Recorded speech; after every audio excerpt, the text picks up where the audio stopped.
Hey. Rebel double. All right, well, let's just jump right in then. Alright. Of course, let me make sure I'm not spitting on this microphone here. But beyond that, welcome back to the Talk Past podcast. Of course, we are now in November. Forgot to say Happy Halloween in the other one, so we'll just do it now since we're on the verge of it later in November. Scary skeletons.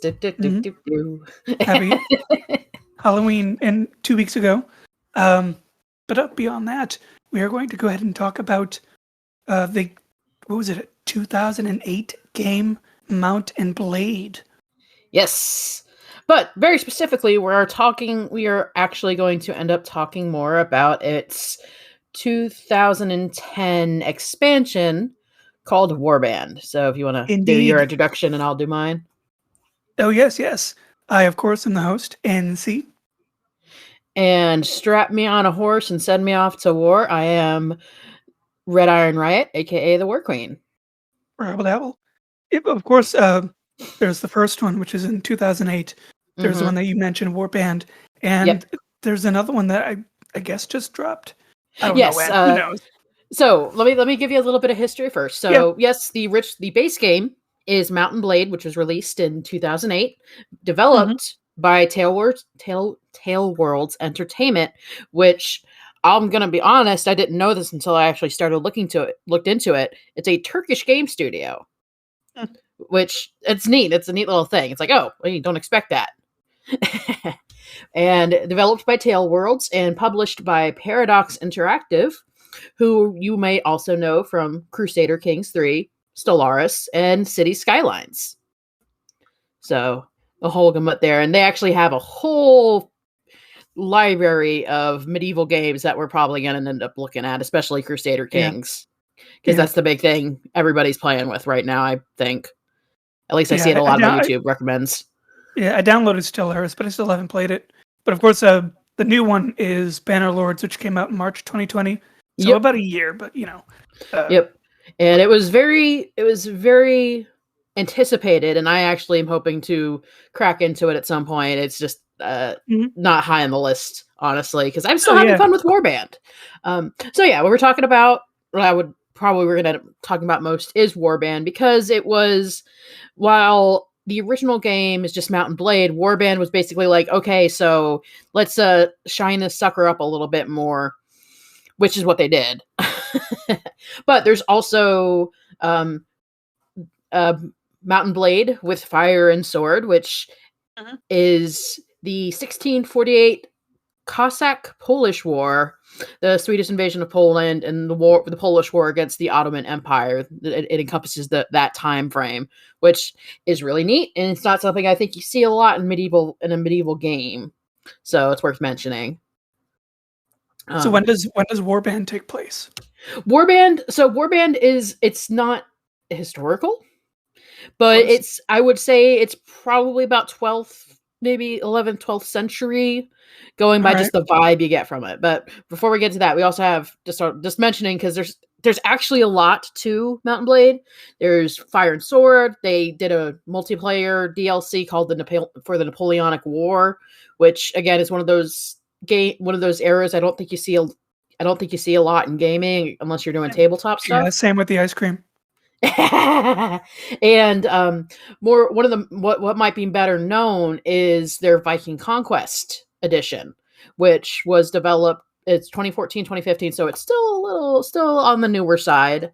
It's an up-jumped mod for Warband that was developed by by the actual game company Tailworlds, and a team called the Breitenwalde team. And it takes place during the Middle Age, definitely earlier Middle Ages, in the British Isles, Frisia, and Scandinavia. So, there's a lot to talk. Honestly, there's a lot more to talk about with that one. We probably not really have time to touch on it this episode. It deserves its own episode, honestly, but that's a thing. Yeah. So very briefly, of course, my interpretation just of the first game, from my watching it, it kind of feels like one of those really old games. This is 2008 though, but it feels like one of those really old games because it has a bit of text text adventure to it, and then you just kind of riding on a generic map. And to me, it kind of felt like so generic. Yeah, it felt like Knights of the Old Republic graphic wise, the original 2003 game. And then now I don't have the game, so I just had to watch gameplay. But you go into like a village and like the houses look really nice graphically, but then everything else just kind of looks like painted. You kind of copied and pasted on a polygon, and it's a bit blurry. Yeah, I think so. Warband fixed that a little bit, and the mod community for the game itself is actually still very active. Kind of. There's one big mod group. It's all these mods grouped together under this one banner. Hold on, Press mod. Hold on, I forgot the. I apologize. I should have. No. Because it kind of works. It's the strength of the game is that it has all these mods. So the one that's very well known in the fandom is called the Florist Mod Pack, and that basically it's just everything. It's huge. It adds stuff. It adds textures. It adds different troop types. It changes the whole game, honestly. Florist? Florist. Oh. Something in florist. So they added a lot of flowers? You could say that a little bit. Like there are so many, and I know another big one. Somebody actually did a Game of Thrones mod for Mountain Blade, which I haven't touched because it's like, oh God, please don't get me sucked into that. But I've seen it's very thorough, which is really it's impressive the thing modders can do. It really is. Yeah. Yeah. All right. So let me see. Hold on. I'm going to note here, back to my notes here. So yeah, Mountain Blade styles itself as a medieval strategy action role-playing game that features sandbox style gameplay. Where you, the player, control a customized character to battle, trade, and manage a fief in the medieval land of glorious Calradia, which is Lando Calrissian. Why must you hurt me like this? But that is the name of the continent. What do you want to call it? That the game takes place in. It's Pseudo-European enough to be like, oh yeah, this is definitely Europe, a little bit.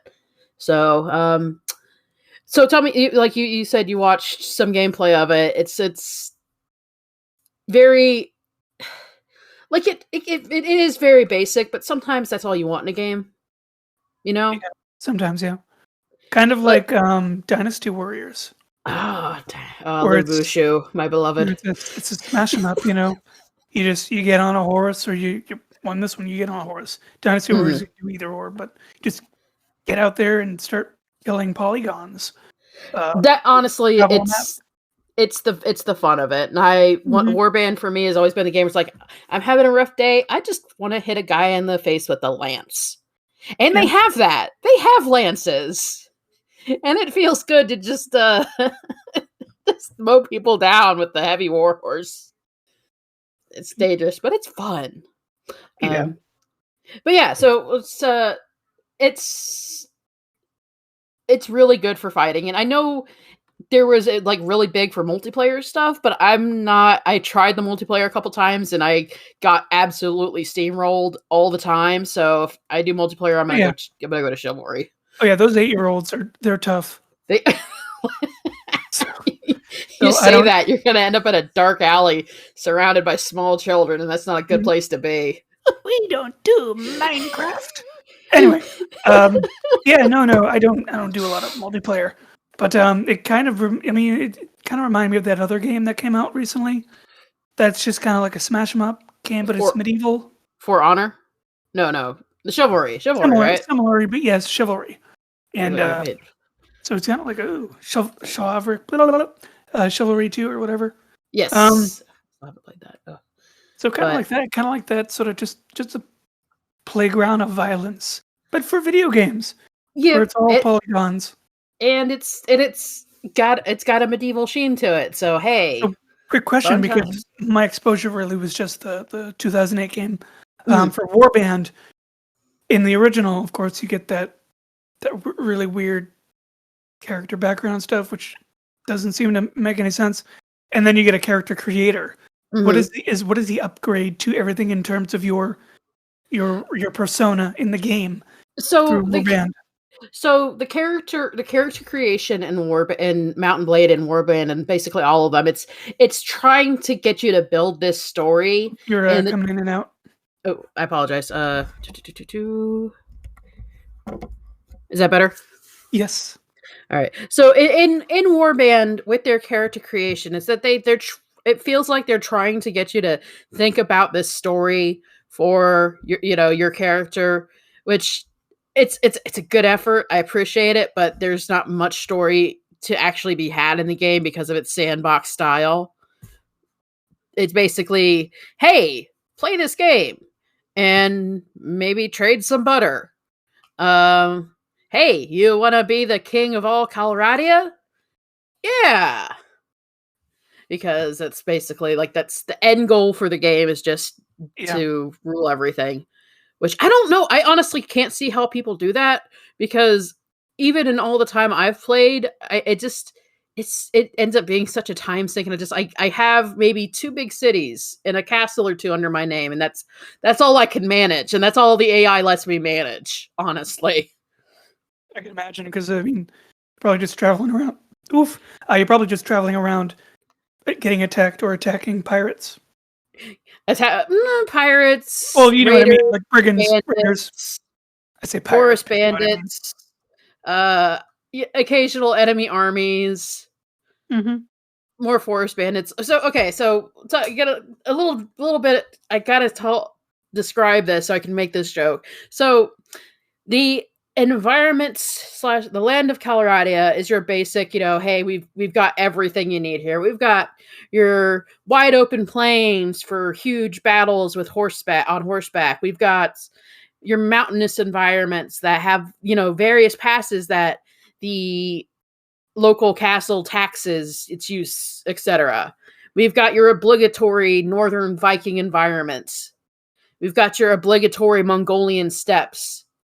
And we've got, with Warband, they added a desert because they added a 6th faction that was Middle Eastern inspired. And every time I have played this game, every time I have gone to that desert in this game, get absolutely swarmed by bandits. Bandits on horses, which is an important distinction. Bandits on horses. There are so many of them. They all have no name. Ridiculous. Yeah. It's ridiculous. Yeah, no, you could have camels, or they probably all on a horse with no name.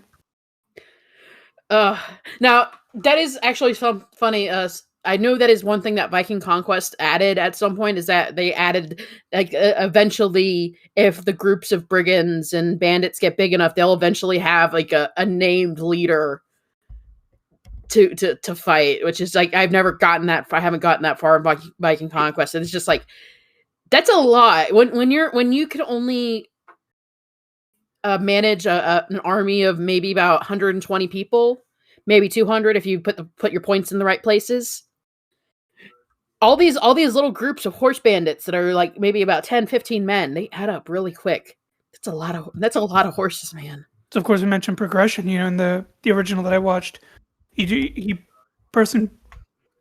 know if they bought people to follow him, or you just kind of find people. So basically what happens in how the game mechanic works for it is you either recruit peasants and train them up to be better soldiers, or you can hire mercenaries that are already this rank 3 soldier that you found them in an inn. You can hire them for this many coins, but it's really expensive because they're really expensive. Yeah. But yeah, but that's so I just had to give a little bit of a layout of the environment of Calradia so I could say there's just so many horses in that stupid desert. There's so many. Yeah, kind of a weird scenario there, putting that in. But then again, maybe they couldn't put camels in there. I don't know.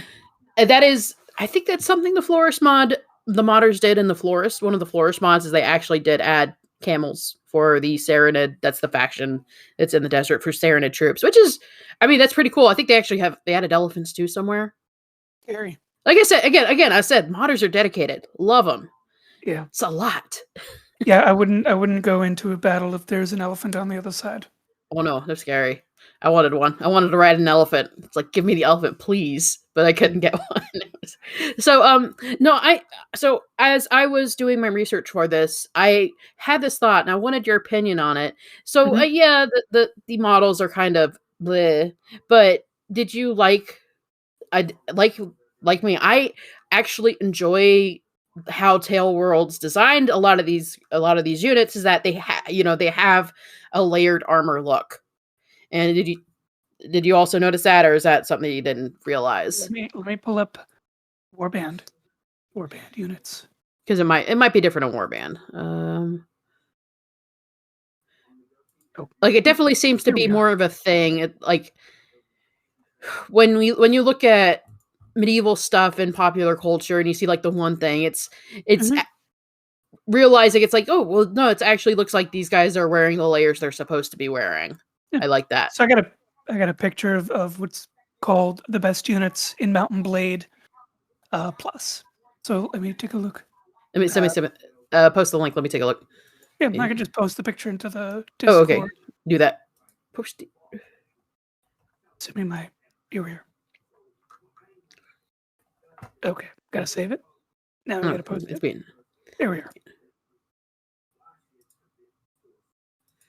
Okay, so that looks like it is from mods, so that's not quite what you want to be looking at. But again, all of them. If on the off chance you're a modder who listening to this, thank you for your great work on these. Well, let me just go to the website then. So yeah, here actually. So let me. I'm gonna. Okay. I was gonna say I'm gonna send you a link to a wiki of one of the factions, and in this case, to start talking about it, because as all good places, it start with the basics, aka the most vanilla European faction, almost the most vanilla. They use more crossbows than they should, but I mean, look at that icon for the link. It's like, how more Western European can you get than this? Honestly, again, the only off thing is the crossbow. That's a little too Southern Europe that one might be comfortable with. So, which unit are we going to look at here? There's rulers, vassals. So a little more down, a little more, you'll find the troop tree. Swadian recruit, Swadian militia, etc. Yep, and I you'll notice this right off the bat, and I think we'll talk about as we talk about Swadia. It's a little bit like I wanted to go into a little detail of each faction. It's like, look, they've got actually pretty, that looks like padded armor. That's nice. I like that. It's so distinctive. Like there's a little more chainmail than there probably should be, but there's padded armor. It's beautiful. Are you looking at the infantry or sergeant? Look at you see the skirmisher, the militia and the skirmisher. I love the sergeant because that looks like brigandine. The brigandine. That's a beautiful brigandine. And that's what it is. That's a brigandine. I love it. It's kind of a mix of plate. Brigandine. It's got this really long dress. Well, that'd probably be part of the brigandine, if not like a tunic underneath the brigandine. But it might be a bit long, but yeah. But I mean, you get what I mean, right? Where they're just layering look, and that's kind of consistent throughout the character models. Yeah. And even at such a low poly quality, they've got texture to them too. Like this one, the sword cross with the crossbow. I mean, he looks good. I mean, he's got period colors for the dye. It looks like he's wearing wool. Belt is thin, which is historically accurate. Otherwise he's got plate for greaves, which is kind of strange, but whatever. Yeah. That was perfect. So this is Swadia. Like I said, it's a vanilla. It's your vanilla Europeans. These are the knights on horse, the heavy knights on horseback. These are the crusader. Like, look at the infantry. That's a crusader. That put a white tabard on that. You've got your crusader there. Very conservative. They're not outlandish like a lot of medieval games. Very base. I hate saying vanilla, but they're vanilla, and honestly, I love them because one of the few things that Mountain Blade Warband has done very well is when you're playing the game and you're in a battle and you have a group of cavalry and you tell them to charge, just seeing and hearing this, group of video game horses, it's just like, oh, that's so good. I love it. Yeah, I mean, aside from the plate greaves, it looks like they've got turn shoes. They got winingas. Yes. So I would say this one is more of the historically accurate. So, the next, if you'd like to go down to factions, there's a faction called the Rhodoks. And so this is a little weird one because I think this is one of those things I don't think you see a lot in medieval style stuff. And this is more 13th, 14th century vibe. I'm pretty sure the Rhodoks are supposed to be inspired by the Venetian city-states, or as it's traditionally known, the most serene Republic of Venice. Italian sort of thing. Luca. A real moped. It's a real moped. And so this is a faction that is set opposed to the Kingdom of Swadia. Right. The Kingdom of Rhodoks. And you could tell because spears and crossbows. This faction is meant to just be an absolute pain in the butt to anybody on a horse or in heavy armor. Yeah, they kind of look like a mix between dwarves and hobbits. But again, I like the look of this faction. It looks really good because you've got your padded armor, you've got your brigandines, you've got what was I saying here? You've got those big old pavises. Everything is reserved. He's got turn shoes instead of boots. And oh man, what was it? I was thinking, like, you got tunics over chain. You've got that distinctive kettle helmet, which is definitely 13th, 14th century. So that's why I'm putting them there for that. But in the Volges, love me a good Volge. Which, for those who don't know, it's a polearm similar to a glaive. Right. My only thing is the Rhodok sergeant should have fingerless gloves, which is actually a little bit more on point historically. I know we wear full gloves, but there's a lot of fingerless back in that. Well, it could also be chainmail mittens. Chainmail mittens, yes. Protect them fingies. Actually, yeah, that's what I think it is. Yeah. Gotta protect them thingies. Indeed. But so this is, it's hard to describe this, but if you look at a group of these units together, it works so well, and I can't really put my finger on why. It just does. But also, I really love those kettle helmets. Like, I just gotta say, that's it. So, yeah. The next faction I want you to look at, and we're going to talk about, is the Kingdom of, and I'm probably going to pronounce this weird than everybody else pronounces, the Vaegirs. So I won't even try. This is a little weird one because right off the bat, the lords in this, for the Rhodoks, they are counts. All right. I think it's the same for the Swadians, is that they're lords and counts. But for the Vaegirs, they're boyars.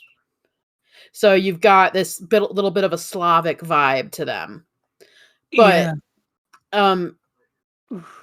as it looks, as it sounds, as the Slavic, the clothing, the influence for this faction design is actually supposed to be more Caucasian West Turk vibe. So it's a little weird. Like, you honestly, the first time I saw this faction, the first thing I thought was Viking.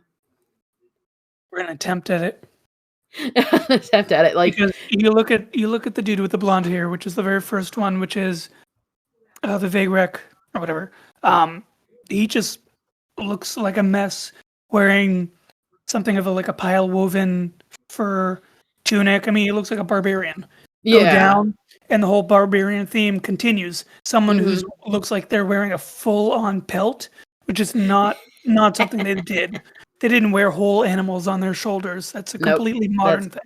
Yeah, but like I going what down, I will point out, it just looks really kind of barbarian-y. Yeah, but I will point out, especially on the veteran unit, is that they got this really nice buff leather coat over chainmail, which, I mean, that makes sense to me. The helmets are very are just weird, honestly. I think there are the group they just kind of decided to take liberties with. Yeah, and especially because on the higher up units, the knight, you have this lamellar armor, which is just not something you'd see in Europe, in Western Europe. Definitely more Middle Eastern thing. Let me see. I also had a note here. What was it? But but I will point out, I think these guys have it a lot more. They have the whole leg wrap, the whole Veningus leg wraps going on a little more than the rest. It's just they're a little weird hodgepodge. I don't know Eastern European armor and culture to be like point out, you know? Yeah, I mean, really, the only one I like is the skirmisher because he's the most reserved. And also, like, I will point this out in this game, and especially a lot more in the Viking Conquest version. You see a lot of javelin use, which is actually pretty neat. And I feel like that makes more sense than the bow, than everybody, all dudes having bows, javelins. That's it. All right. So, now this is this is what I'm calling it. The last three factions, and the first one that we're talking about, I'm gonna call it. It's what it says on the tin. You look at the Kingdom of Nords, and you're like, oh yeah, here's the Vikings, because it's the Vikings. Yeah, it's got of course, the helm, the raven, the round shield, the axes. That's gonna be your stereotype. The king's name is Ragnar. The lords are called Jarls. That's a very late term, but yeah. So and if you go to look at their units, you definitely have that. We're still not quite sure what to do with these. We're doing Vikings. Like, you get into their infantry stuff, the footman and the warrior. Yeah, this is a Viking. You can see that. I mean, their top tier unit is called a Huskarl, for Christ's sake. Yeah. And they've got the Spangen helm with the face mask and the nose guards, and they've got. I do like the riveted armor that they have, that this one unit has. And again, we still see that armor layering going on. Yeah, I mean, it looks better than I anticipated, with the exception of the huntsman. But it's still kind of, it's very muddy. It's very like gray toned earth tones. When we know the Scandinavians were very brightly colored, from yellows and purples and such. So it would be nice if that kind of thing was represented in these games. Yeah. Although, I will point out, and it's not really something you can see very well. If you look at the Nord veteran up close, you look at his collar, there is just like that tiny little bit of decoration there that somebody, like, I guess a designer added because, hey, I saw this tunic and it had this cool little design on it, but I really can't show it because he's wearing chainmail. Maybe I could just put this little bit here. At least they're wearing chainmail.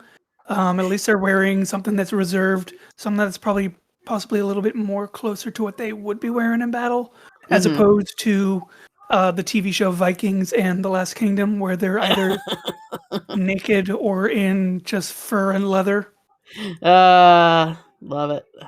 But yeah, this is like what I say. This is one of the first of what I call it, what I'm calling what it says on the tin factions. Yep. And the next one, if you'll go to it, is the Kirkut Khanate, which I really should have to explain that. You hear the word Khanate. What is the first thing that pops into your brain? Like They you can't. donate the food because it's bad. It was probably horse. It was probably horse meat. So this is the obligatory, as it says on the tin, Mongol faction. But so Oof. Mongols by another name. Is terrible, though I can't see them. But yeah, There's so many horses in this faction. There's only one foot infantry unit, and it's their starter unit. And even then, even their basic starter unit has a very small chance to spawn with a horse. There's so many horses. Like you have a large group of these. You basically get that horse archer ring of death, and it's insane. But I will say, when you get to the lancer and their veteran archer, it's like that looks it. You know, I mean, right. you really don't expect the horse. I guess you would, but a lot of their units don't wear a heavy armor, and that makes sense. They're on horseback. They don't need to. They can ride up, stab you, and ride away. Yeah, but I mean, the best situation to have, right? Pretty much. But I mean, you look at their lancer, and that's a Mongol. He's got the little helmet with the tassel and everything. You can't deny what that is. You can't say it's anything else. We know what it is. Yeah, you get the basic silhouette. The image quality that I'm looking at is very poor, so yeah, I can't make much comments about their attire. But I mean, you can get the basic concept of it. Yeah, and so that brings us to the last faction. This is the faction that was added in Warband because they needed to add. I guess they wanted to add it. It is the Serenity Sultanate. Again, what it says on the tin. Sultan. Middle Eastern. Mm-hmm. Like your generic desert. Like their ruler's a sultan. Their lords are emirs. They've got, you look at the clothing of the lords, and it's, those those patterned silk coats. They've got that iconic lamellar armor for their okay, so this is gonna go off on a tangent. The Mamluk, and I'm probably butchering that. I'm sorry. Which is their heavy horse unit, and which is actually a unit that has roots in history. Hold on. Tiki. He's like, oh, now's the perfect time to go swimming in my water bowl. But I mean, the Mamluks. Tiki. Every time I try to talk, it is a term for a Middle Eastern term that meant basically a slave soldier, and it was this army of slaves that I'm pretty sure the Unsullied were based off of, that were used during certain eras in the Middle East, and later won political control of several Muslim states. So they were talking actually like 14th century Egypt, more, or like more medieval Egypt, not classical, medieval. Mm-hmm. And that's like, it's weird to be coming from this weird, this weird little fighting game where you're just, you're on horseback stabbing people. It's like, oh, you actually tried to do some effort with this one here. Yeah, I mean, more games need to, more TV shows need to at least put some kind of effort, as opposed to that woman that's the costume director for Vikings, and she's like, everything's historically accurate. No, it isn't. But so again, like I said, on the tin, this is Middle Eastern, a Middle Eastern faction. You've got dudes in turbans. You've got that very distinctive Middle Eastern style helmet with the with the chain that goes all the way around it. The entire avatail. You say turban, so that kind of reminds me of the Yellow Turban Rebellion in the Three Kingdom era. So in Warband, obviously not Warband, but in Mountain Blade in general, is there ever a Eastern, like a Chinese? Mongols, like obviously I'm thinking Three Kingdom era. I know I get what you're talking about. I don't think there is in what I'm calling the base game. I would bet money that there's a mod for it. Like, I actually think it'll be a. I wouldn't even think of Shogun and daimyos and all them. I would more think of, well, I mean, Three Kingdom era is pre-medieval. That is before the medieval period. But when I think of China's history, that's the age I think of. Much like when I think of your English history, I think of the 9th century. I don't. I haven't seen a mod, but it's not that I've looked for it though. Mhm. But I would honestly be surprised if there's not. It looks just a basic googling. It looks like someone is trying. It either has put together or is putting together a Three Kingdoms mod for the second game for Bannerlord. Yeah. Which, if this is actually good, I'm seeing. Let me see the summary here. Actually, it looks like it's out and still kind of vaguely in development, like, continually releasing stuff. But yeah, I mean, I'm not surprised. It's definitely something people would do eventually. Yeah. Well, hopefully they did it as accurately as possible, since we have the information out there. That's true. I mean, the models that they're showing off on the ModDB website look pretty nice, but yeah. Oh yeah, they look cool. It can look nice and it can be an entirely different thing. You know what I would like to see in games like this, and it's very rarely ever thought of, even, in fact, because I mean, we think of, you and I, we delve very specifically in Western Europe, and then a little bit down the coast, right? Mm-hmm.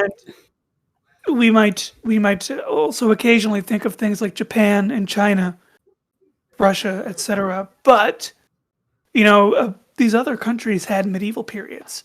I would love to also see a Northern American medieval, a Southern American medieval.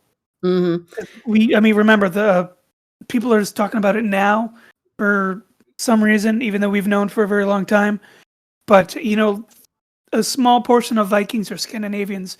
Whichever, if they went raiding, then they're Vikings. If not, then whatever classification. But they went to North America, a very, very small part of it. But they interacted with medieval indigenous peoples of America, and I would love to see more representation of that, because that's something we never see, because no one ever thinks about that. No one ever thinks about, oh, well, who's knocking around in America during the 9th century. When you think of indigenous peoples of America, people immediately think of the West. Like or the Western times. Yeah, Western Europe, Vikings, knights, etc., etc. I mean, when you're thinking of indigenous people of America, you're thinking of the Western era. The Manifest Destiny. And I'm like, yeah, that's just an unfortunate part of history. But there's all this time that people weren't there, with the exception of the indigenous peoples of America, and they had a medieval period. They weren't building castles, but they were still, in this country, continent. I did see, what was this? Same thing with Africa. I never see anything regarding medieval Africa. That's a good point. That's actually why I was like, hey, they're just cool. When I was looking up a little bit about, a little bit more looking into the Serenity faction a little more, I'm like, I'm pretty sure Mamluk's a historical term. Let me Google that. And lower Africa, like middle to South Africa. Obviously, when you get a little higher, you get into the more holy lands. Right. But that's why it was like, hey, it's nice to see. And there's actually, what I was looking, there is, I'm pretty sure these are from the Men at Arms book series. Some illustrations of a Mamluk and his armor, and the construction of the armor, and his horse's armor. And it's just like, okay, yep, this is my jam. This is the kind of information I love to find. Mm-hmm. Yeah, looks like it might be actually from Men at, it's I'm not sure. Not entirely sure. It's a good illustration though. Love to see it.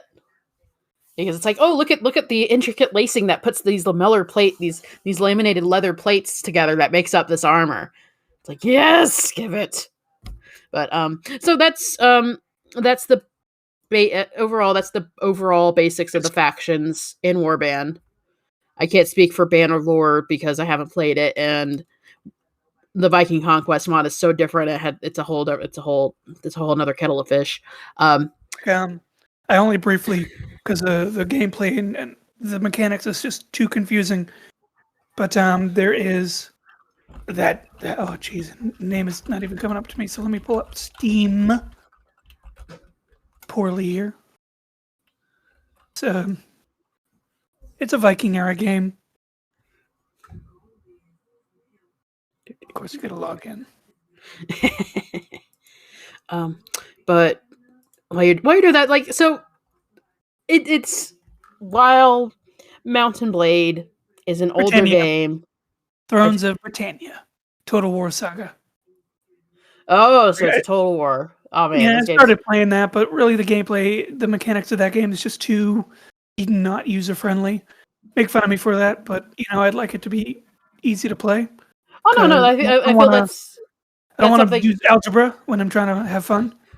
That's something every game company needs to consider when they're creating their game, is like, how easy is this to manage. Mm-hmm. You were talking, but I guess at this point older game, because it is technically over 10 years old. God, Mountain Blade is still one of those fun games that you could still find some enjoyment in. Mm-hmm. If you're you don't have to be. Like, it's not, discussing these factions, they're definitely not super historical, although there's some very interesting influences and neat little bits. There's like, oh, that's a detail that is, like the mom looks, is like, I didn't expect that. It's not the perfect game, but it's still a good game, honestly. Do you compare it to things that are similar, like Total War, and of course, what we have now, like Chivalry, and that ridiculous PlayStation game that our group was playing for a good long while. For Honor, I think people are still playing For Honor. I know that I think a second one came out, and I think people are playing it. But I can't say that I could compare it to any of those games because it's just it's different than those.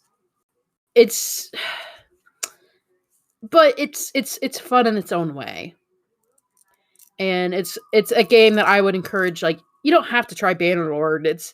If you like, Bannerlord's a whole different beast, and we could go to that at another time after I've had a chance to play it. I'd love to, but it's basic. It's fun. You start up, you find yourself some decent weapons, and then it's just, hey, let's go fight an army.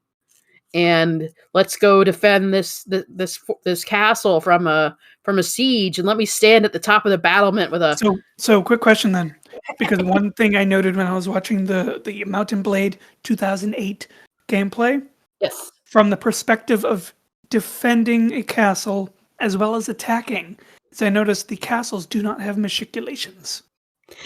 They kind of do. It's not something that's done.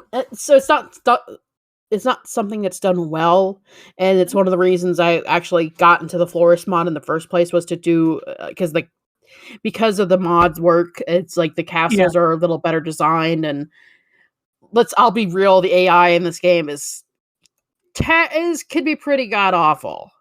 Yeah, the person I was playing the gameplay that I watched was very bad at archery. So I don't know if it's because he was bad at archery, he or she, or maybe the archery in the game is bad. But I mean, it's you kept trying to shoot off, but I felt like if you had machicolations, you'd have a more realistic castle because they had machicolations. But it might be fun to at the top of the castle, being able to aim through the arrow slit of the machicolation and be able to kind of see how that was done back then in a video game, even if it was the Knights of the Old Republic quality graphics. Mm-hmm. Oh yeah. So archery the archery mechanic is not perfect. It's one of those, you have to hold it You have to hold the mouse button down. You click down while to basically you're simulating the pullback, and you don't get a straight up, your reticle is straight, the targeting reticle, you get it straight on, and this is where your arrow is going to hit, kind of thing. There's the arrow, there's an arc to it, there's a power, like, if you don't hold it down long enough, you don't get enough power behind it to actually do damage. Like I've had that happen before, where playing a character on horseback with a smaller bow, because neat detail that they don't let you use longbows on horseback. And they don't let you use a heavier crossbow on horseback. Mm-hmm. But what about shields? Because at least in terms of the Viking era, no, you get a shield on horseback. Was a bit clunky. So there are shields that are better on foot, and there are shields that are better on horseback. There's different defensive ratings for that. Yeah. But some shields don't work as well as they do on horseback, and it makes it... Right, like the round shield is not a very good horseback shield. No, but the kite shield is. It's difficult to see things with the round shield on horseback. yeah, and to hold it, and to hold it while also the reins of the horse, because you got that is true. That's true. That's something you don't see a lot with this. Well, you don't realize it until you do it. It's one of those practical archaeology things. Mm-hmm. It's like Viking shields historical Viking shields did not have straps. It was just the handle. Yeah. But I'm trying to think. I've done that in game where it's like, I'm going to shoot you from horseback, and I didn't have enough power behind it, and it's like, it's a headshot that did no damage, because of course. Yeah. Now, of course, my questions are coming from someone who has not played the game, who's only really watched an hour of gameplay. But horrible question. But it is something that was done back then. So I'm curious if maybe later versions of the game has done it. But can you damage or kill a horse? Yes. Yes, you can kill horses. And it's... So, how the mechanic works for your player, at least... say you the player have a horse that you ride into battle, right? Mm-hmm. And, on horseback, you want to be on horseback when you're in a mob of infantry, because it gives you that level up. It gives you a chance to stab down at unprotected faces, right? The horse can die. The horse, and what happens, it doesn't kill the horse off automatically. It basically reduces the stats of the horse. So it's like, say you went into battle with a good horse and it died it quote unquote died in the fight. Well, now it's lame, or now it's, so its stats have just got much worse, which the poor horse did not deserve. That poor horse did not deserve. No, none of them did. Although it's kind of ironic. Horses back then were very much smaller than what we have today. But then again, so were people. People were around my height. Or our height. Actually, you're about my height too. Yeah, and that's actually a point. If we ever talk about Viking Conquest, which might be if we do it to be a shorter episode, because it's maybe a small Patreon episode. Yeah, but basically Viking Conquest, there's actually not a lot of straight up horses in Viking Conquest. People, right. they're ponies, quote unquote. Yes, which is much more. It's actually historically accurate, honestly. But yeah, so that's and then there's a lot on. Like I'm sorry, I just enjoy this game, and it's a game that I enjoy, occasionally pulling up and like, okay, where was I? Let's go. So then, quick question, because there is obviously the sort of Dynasty Warriors aspect of it, where it's just a smash 'em up game. You go out in the battlefield, or you go into a city, whatever. But there's also the quote unquote role playing aspect of it. So obviously you make your person, but I noticed in the original Mountain Blade video, they were going around and selling things and buying things and kind of interacting with AI. As a role playing facet. How is that expanded on in not Bannerlords, but Warband? So I'm gonna be honest, this is not it never seemed very strong to me as a thing. Like, you can go, I'm gonna buy okay, I'm gonna buy wheat here and take it over here and sell it because this trader doesn't have any wheat to sell. So I get, I make a profit off of it. You can actually buy an industry in a city. It's like, okay, I want to build a brewery and, buy grain from the surrounding towns and turn it into ale. And you can do that, and it's a decent way to make a bit of an income in the game, which is important because you need to um you need to do that to pay for army upkeep, to pay for the upkeep of your troops. Right. Um, I never felt like the role play. Hold on one second. I never felt like the role play aspect was especially strong. And I don't know if it's just me or if it's just like the way the game is. It's like, oh, you can make friends with lords and you can do things for them and they give you gives you a plus to a reputation with them, or you fight them and you capture them and you lose reputation with them. Yeah. It's not the best. It just sounds very like a afterthought. Yeah, a little bit. And honestly, the trading never really amounts to much. You're mostly just, I need all this extra food because I've got 200 people to feed in my army. Yeah. Yeah, obviously something that Dynasty Warriors kind of did better, obviously, but there's more Dynasty. This is a Dynasty Warriors game every like 6 months. But we'll see how it is in Bannerlords down the line. Maybe I don't know if maybe they improved it or whatever. Obviously, for the channel, we're developing a game, but 2 games actually. But 2 games. What's the second one? Well, one of them is obviously that more grander scale team game. That's that thing. But the other one is an app game. Kind of in the vein of Raid Shadow Legends and Age of Magic and Galaxy of Heroes without all of the pay to play. But it's I actually would like to see more of like, I guess it would be, the best term would be a visual novel style game for managing your medieval army, but I'm weird. I'm weird like that. Where there's consequences for actions, there's rewards for actions. I mean, it's like you're trying to live in a medieval world. Every, as well as you can, facet to raising an army, I suppose. Mm-hmm. As well as that little smash 'em up part. I love me a little smash 'em up part. Mm-hmm. Oh yeah, no, Dynasty Warrior. I love Dynasty Warriors growing up. Don't play it now because games are expensive, but it's sometimes you just want to go in and beat up some polygons. Yep, and Warband is a good game for that. Honestly, you don't have to think about that. I'll probably pick up the original one. It's on Steam at the moment for I think like $10, and then upgrade to Warband, and then see what the others are like. Let me see what actually, what is Warband going for right now? It's usually Bannerlord is like $50 at the moment, so I don't know. Yeah, that ain't gonna happen until I catch it on a sale. So yeah. Let me see. Because price of games don't change, even though now you can download them. Yep. All right. Let me see what is Warband. Pay us $100 just for 1 minute of extra content. Oof. Or you can pay us $60 for the regular game. So right now, Mountain Blade Warband is $20. Not bad. Not bad.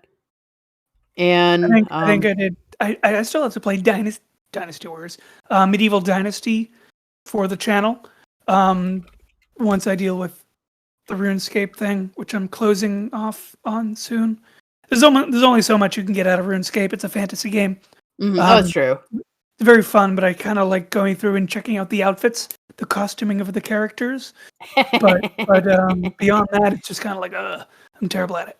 But there's the Medieval Dynasty that I got to go through for the channel as well. And then I suppose Total War. I'll try to play it on the channel. People can watch me really badly try to figure that game out. Hey, that's just how it is sometimes, Yeah, it's like a risk game, but medieval. Yeah. So, any other questions about Mountain Blade that I can try and answer for you? Like, I can't think of anything else to really talk about. It's like I said, it's a very basic game. There's not a lot to it, but it's a fun game which you may enjoy. Indeed. I mean, I'll check out the first one. We'll go from there. But I mean, it just sounds like your basic game from what I watched. Kind of silly, very retro. Even for a 2008 game. Like I said, my best comparison to that is Knights of the Old Republic, which was 2003, and vastly superior. But everybody loves Knights of the Old Republic. Yeah, which we're getting a new one at some point. I hope so. If there's any game that deserves a good remaster, it's Knights of the Old Republic. Hopefully. At least Chrono Cross. Ooh, man! Oh, that's a tall order right there, though. Mm-hmm. Yeah. Anyways, but yeah, that's if final words is I would recommend Mount & Blade Warband if you just want a simple medieval style beat 'em up game. There's nothing quite like running over people with the warhorse. Yeah, I mean it looks like very reserved, very as best as you're gonna get out of a generic medieval game in terms of style, in terms of the look of everything. So it's a bit more realistic than say Assassin's Creed Vikings, which is in no way, shape, or form historically, or For Honor. But so for me that would be the allure. Something that's going to be closer to the source material rather than them just being like, "Ooh, medieval, so let's just throw in every single time period and then just make outfits that aren't even in any way, shape, or form medieval." And as a bonus, there are a lot of mods for it.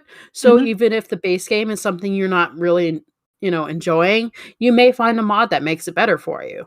It made me think of. I don't know if you can have individual characters besides yourself. But so this is something we didn't really discuss because you do technically have companions in the game. And they're interesting characters. They don't, they have their own little story about what's going on, where they are. They have talents that add to your,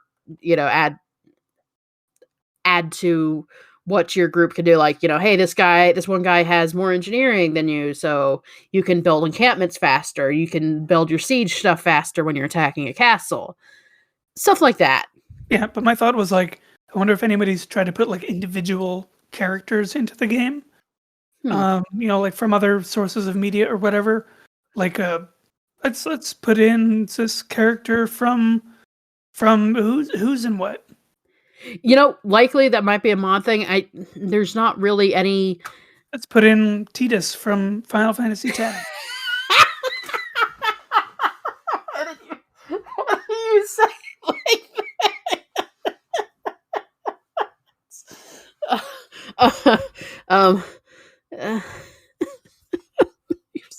I'm slain. I'm done. Stick a fork in me. There's probably a mod for it. Yeah, there's the Final Fantasy mod where you get all the Final Fantasy characters in there.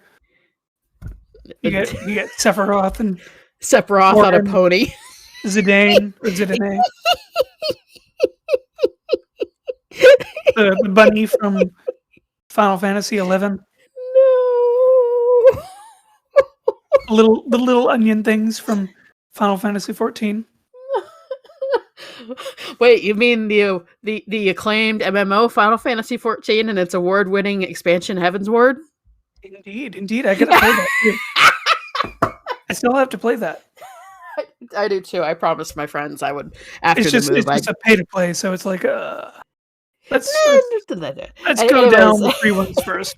Anyways, anything new to add? Anything new coming up that you're looking forward to, or in terms of gaming? In terms of what's next for what's next for the channel, sort of thing, stuff like that. In terms of gaming, I'm not much of a gamer, which you can probably tell if you've watched the RuneScape videos. I'm a very casual gamer. I like easy mode. So right now, my biggest hits are Animal Crossing and Pokemon. But at the moment, I'm really not looking forward to any games in any way, shape, or form. So I'm kind of looking forward to Legends Arceus, but I'm not going to hold my breath. I think and this is good advice for anybody in terms of upcoming games, don't pre-order Wait until at least a week. If you're not sure, wait at least a week out so you can see some gameplay and kind of really see if that's something you want to do. Like Pokemon Snap was just, to me, it was just unnecessary. It was a waste of time, waste of money. So I didn't buy it. And the Diamond and Pearl, again, I'm sick of remakes.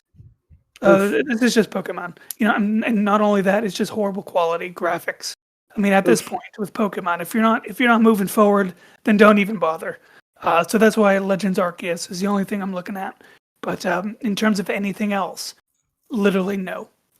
Literally no. Sometimes it'd be like that, yo. That's fair. That's fair. It's an important issue that facing gamers today. And no, I mean, you should be able to play a game without having to pay.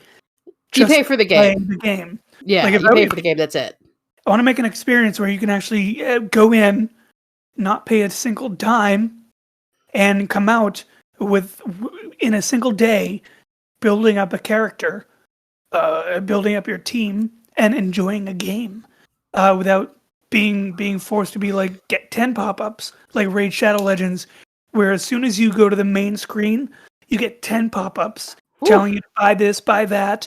You get sexist ads to try to lure people in, and the boob plate nonsense, bikini armor, which is ridiculous. I want to see a game that goes back to how games were, but uses that modern format. Mm-hmm. Very ambitious. I don't mind putting microtransactions in if it's like a developer support, where it's like you think of Mortal Kombat, where they have aesthetics that you can purchase, but it has no bearing on the gameplay. Like I would be like, here, 99 cents. There you go. We'll give you like 10 things just as a thank you, but don't put hundreds of dollars into this game because it's not worth it. That's for fair. any game, But what about yourself? So it's gonna sound silly, but my I as recently, I have moved and I'm still getting settled in, etc. My sister has acquired a used PS4, and I'm excited because I'm going to show her Horizon Zero Dawn. No, that's a wonderful game. One of the best games on the PS4. I'm so excited because I love it very much. I love it so much, and because Forbidden West is coming out with a PS4 version, that means I get to play that too. I've got nothing else. And just living life. Anyway, it's been great to talk to you about this game, Mountain Blade Warband, that I love, and hopefully this encourages somebody else to try it and hopefully enjoy it. Indubitably. So of course, I am the host, usually, sometimes, NC. And I am the knight emphatically clinging to the horse by the stirrup, Red Iron Riot, aka the War Queen.